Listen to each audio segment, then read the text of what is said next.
ఆంధ్రప్రదేశ్ రాజకీయాల్లో ఆ నియోజకవర్గం ఒక సంచలనం. దివంగత ముఖ్యమంత్రి ఎన్టీఆర్ ప్రాతినిధ్యం వహించిన నియోజకవర్గం అదే.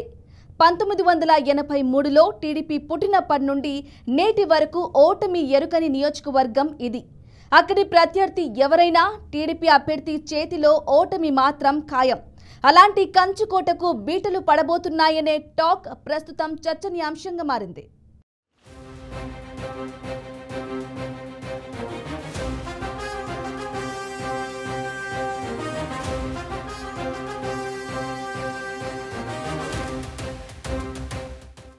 ఉమ్మడి అనంతపురం జిల్లాలోని హిందూపురం రాజకీయాల్లో ఒక సంచలనం. టీడీపీకి కంచుకోట ఇది. ఆ పార్టీ ఆవిర్భావం నుంచి ఇప్పటి వరకు ఒక్కసారి కూడా ఓడిపోలేదు. అక్కడ పోటీ చేసిన ఏ పార్టీ అభ్యర్థి అయినా టీడీపీ అభ్యర్థి చేతిలో ఓడిపోవడం అనేది కామన్. 1983 నుంచి టీడీపీకి విజయాన్నందించిన నియోజకవర్గం ఇది. మాజీ ముఖ్యమంత్రి, టీడీపీ వ్యవస్థాపకులు ఎన్టీఆర్ హిందూపురం నియోజకవర్గం నుంచి వరుసగా 3 సార్లు పోటీ చేసి గెలుపొందారు. ఆ తర్వాత జరిగిన ఉప ఎన్నికలో ఆయన తనయుడు హరికృష్ణ విజయం సాధించారు. 1999, 2004, 2009 ఎన్నికల్లోనూ టీడీపీ విజయ దుందుభి మోగించింది. 2014 నుంచి ఎన్టీఆర్ నటవారసుడు నందమూరి బాలకృష్ణ బరిలోకి దిగారు. అప్పటి నుంచి వరుసగా 3 సార్లు గెలిచి హ్యాట్రిక్ కొట్టారు. 2019 ఎన్నికల్లో వచ్చిన ఫ్యాన్ తుఫాన్ని తట్టుకుని మరీ సైకిల్ తిరిగింది.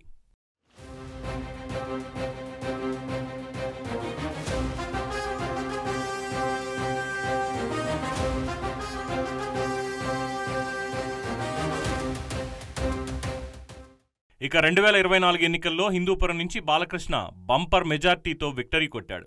సత్యసాయి జిల్లాలో దాదాపు 33,000 మెజారిటీతో గెలుపొందిన ఏకైక ఎమ్మెల్యేగా నందమూరి బాలకృష్ణ చరిత్ర సృష్టించారు.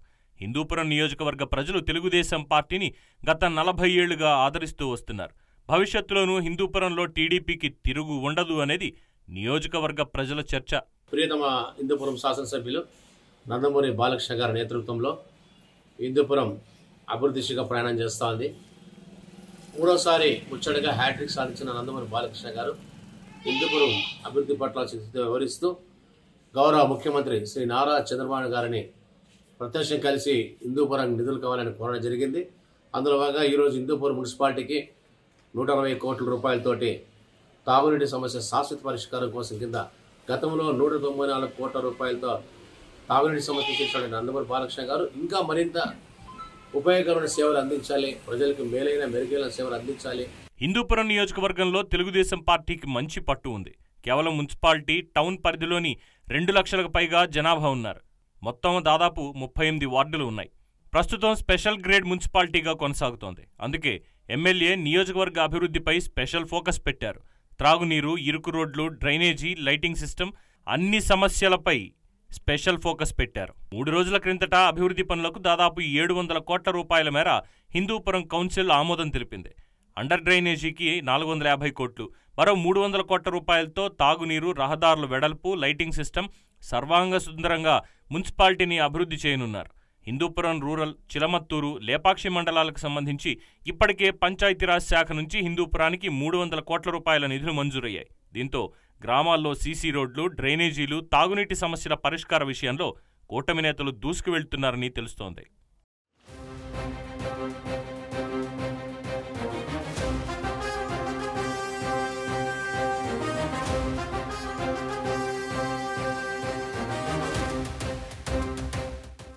హిందూపురంలో ఎమ్మెల్యే కార్యాలయం తలుపులు నిత్యం ప్రజల కోసం తెరుచుకునే ఉంటాయి. ప్రజా సమస్యలపై ఫోకస్ పెడుతూ వాటి పరిష్కారం కోసం వ్యక్తిగత కార్యదర్శులతో పనులు చేయిస్తుంటారు.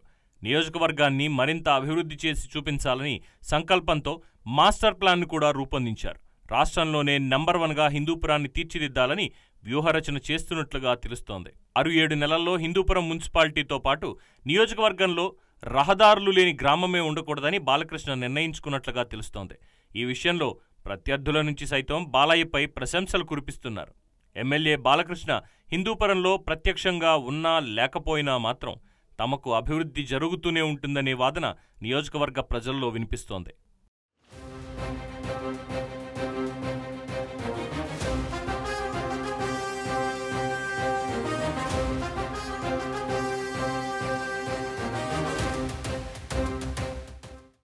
అక్కడ ఆ వ్యక్తికి తిరుగులేదు, కానీ అందుబాటులో ఉండరనే విమర్శ ఆయన్ను వెంటాడుతోంది. అంతేకాదు ఏదైనా అడిగితే చిరుబురులాడుతారు అనే నానుడి కూడా ఉంది. ఇదే పరిస్థితి కొనసాగితే భవిష్యత్తులో గెలుపు కష్టమేనేమో అనే సందేహాలు కూడా వ్యక్తమవుతున్నాయి. మరి ఇలాంటి సిచ్యువేషన్ను ఆయన ఎలా ఎదుర్కోబోతున్నారు, ఏమంటున్నారు చూద్దాం.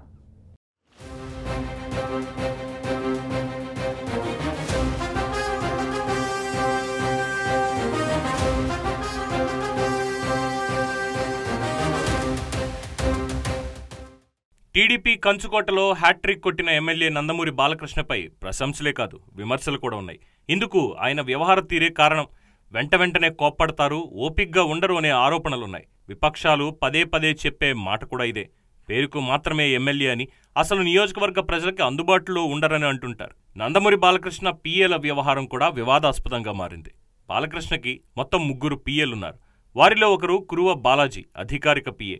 మరొకరు పార్టీ నియోజకవర్గ సమన్వయకర్తగా శ్రీనివాసరావు, ఇంకొకరు అడ్మినిస్ట్రేటివ్ డాక్టర్ సురేంద్ర చూసుకుంటుంటారు. వీరి వ్యవహార తీరుపై విపక్ష పార్టీ నేతలు ఆరోపణలు చేస్తుంటారు. పిఏల హోదాలో వీరంతా దోచుకు తింటున్నారనే విమర్శలున్నాయి. ప్రజల సమస్యల పరిష్కారం కోసం అందుబాటులో ఉండరనే ఆరోపణలు ఉన్నాయి.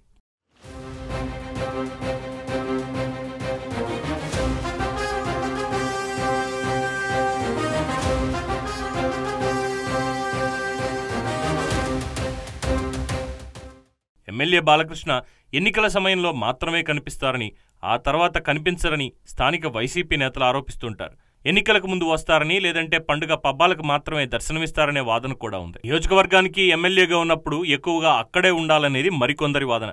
కానీ బాలయ్య సినిమాలంటూ షూటింగుల చుట్టూ తిరుగుతారు తప్ప అందుబాటులో ఉండరని చెప్తుంటారు.